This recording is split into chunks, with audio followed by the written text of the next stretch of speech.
olen verbaalne kiskja, ohtlik radade rändaja, omaenda räpp-muusika maale tooja, sest olen tootja, perset rooja. Ma tahan mina ise olla ja mitte kaotaja, vaid omaenda loomingu kaitsja ja alati pehme tapja.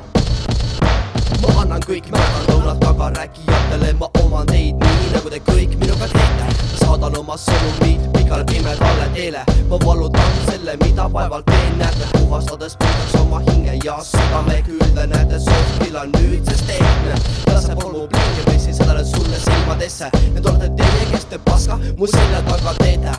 Ma ei hooli teist ja ärge hoolige minust, raske elu on teinud ehtsa mehe just minust. Ma olen väsinud ebaaususest ja te arvamustest, kui mina tulen siis kuulete mind oma klappidest, kõlarites on süsteemidest ja minu MP3-dest. Ja kuulete nüüd kõigest ehk valust, ehk vihast, ehk minust, kuidas räägin teile kaootilistest teemadest, sest 90% mu lugudest on minu kogemustest. Ja ma ei kogu taskusse suurim paks rahvaseid tšekke, sest mu ainus missioon on alandada räppar bitche. Ma ei maini niisama oma lugudest, lihtsalt nagu Boltis, sest see mees armastab meid nagu Bin Laden oma kitse. Ma olen verbaalne kiskja, ohtlik radade rändaja, omaenda räpp-muusika maale tooja, sest olen tootja, perset rooja.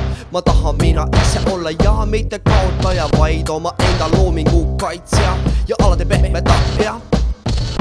Ma olen verbaalne kiskja, ohtlik radade rändaja, omaenda räpp-muusika maale tooja, sest olen tootja, perset rooja. Ma tahan mina ise olla ja mitte kaotaja, vaid omaenda loomingu kaitsja ja alati pehme tapja.